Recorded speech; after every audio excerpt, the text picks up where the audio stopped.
there will always be some people جو sacred text ہیں ہمارے قرآن اور حدیث اس سے ریلیٹ کر دیں گے کچھ نہ کچھ کسی نہ کسی طرح. اس کو آپ کس طرح سے دیکھتے ہیں؟ دیکھیں عمر بھائی، یہ پرابلم ہے اور یہ میں نے بھی اوور دا ایئرس پرابلم دیکھی. میرے سامنے کچھ ایسی چیزیں ہوئیں جس سے مجھے ریئلائز ہوا کہ یہ پرابلم ہے، اور اس پرابلم کے پیچھے سائنٹزم اور نیچرلزم کی پوری سوچ ہے. کیونکہ ہم اس دور میں رہ رہے ہیں. اوبیسلی دیکھیں، ہر دور کا ایک ایکس فیکٹر ہوتا ہے. جیسے قرآن جس دور میں آیا تو Arabic poetry was the x factor, اور جیزس کرائسٹ عیسیٰ علیہ السلام جس دور میں آئے تو طب واز دی ایکس فیکٹر. تو اس میں تو کوئی دوسری رائے نہیں کہ science is the x factor, کیونکہ ویسٹ نے بہت زیادہ اس کو گلیمرائز کیا، سائنس کو، اپنی اچیومنٹس کو بہت زیادہ گلوریفائی کیا. اور ہم چونکہ انفیریورٹی کا شکار، یہ تو ہمارا پرابلم ہے. ظاہر ہے جو تھرڈ ورلڈ کنٹریز ہوتی ہیں ہمیشہ فرسٹ ورلڈ کنٹریز سے اس لیول پہ انسپائر ہوتی ہیں. انفیریورٹی اس میں ہوتی ہے کہ ان کی شاید ترقی کی واحد وجہ یہی ہے.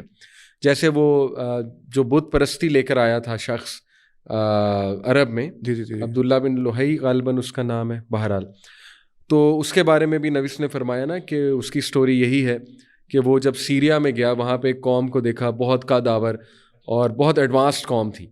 تو اس نے کسی سے پوچھا کہ اس قوم کی کیا ہے وجہ اس ساری ترقی کی، تو انہوں نے بتایا کہ فلانا بت ہے.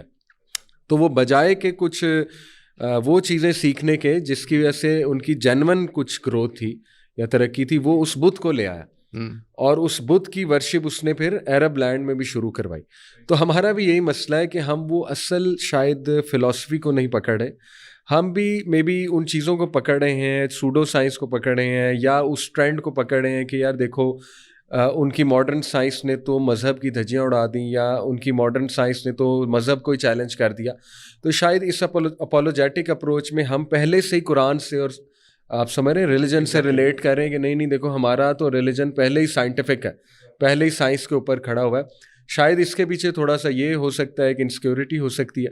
لیکن اس کا نقصان میں نے دیکھا عمر بھائی کہ اب ہمارے جو پڑھا لکھا طبقہ نا، اس کی ساری سوچ اور اس کا کرائٹیریا ہی یہ بن چکا ہے کہ دیکھیں جو چیز نیچرل فینومینا کے مطابق ثابت ہو جائے گی یا وہ جو سائنٹیفک میتھڈ کے مطابق ثابت ہو رہی ہے، تو بس وہی چیز جو ہے فیسینیٹنگ ہے، یا وہی چیز پر میرا ایمان ہوگا. ٹھیک ہے. اور یہ آ گیا یہ رویہ، ٹرسٹ می. ابھی میں ایک جگہ بلکہ لیکچر دے رہا تھا قرآن کے فضائل کے اوپر، تو بڑا وہ ٹریڈیشنل سا لیکچر تھا کیونکہ موضوع یہ تھا قرآن کے فضائل. اس میں نے سورج کے فضائل بتانے تھے. ایک جگہ قرآن سرمنی تھی وہاں پہ.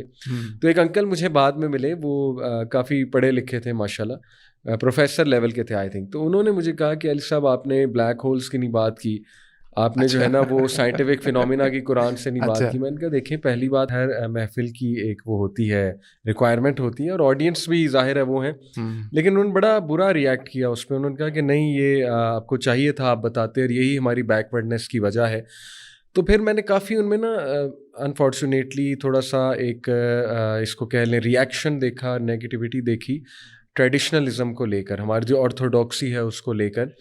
یعنی ان کا سارا مدعا یہ تھا کہ قرآن کا مقصد ہی یہ ہے. ٹھیک ہے. یعنی انڈائریکٹلی ان کی ساری باتوں کا نچوڑ یہ تھا کہ قرآن سے ہی اگر سائنس نہیں لیں گے تو پھر کہاں سے لیں گے. تو بہرحال یہ there is a very thin line, you get my point, کہ یہ بندہ ایزیلی ڈسیو ہو سکتا ہے. اور پھر بندہ دیکھے نا پھر میریکلس کو بھی، اب جیسے ابراہیم علیہ السلام کی آگ ٹھنڈی ہو گئی، اس کو بھی پھر کوانٹم میکینکس کے تھرو اور اسٹیٹ آف پلازما کے تھرو ثابت کرنے کی کوشش کرتا ہے. پھر what exactly is a miracle.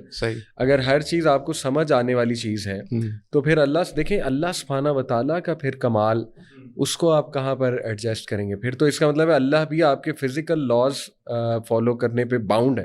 پھر تو آپ انڈائریکٹلی یہ کہہ رہے ہیں نا. تو اس لیے اس میں میرے خیال کافی ایجوکیٹ کرنے کی ضرورت ہے ہمیں اپنی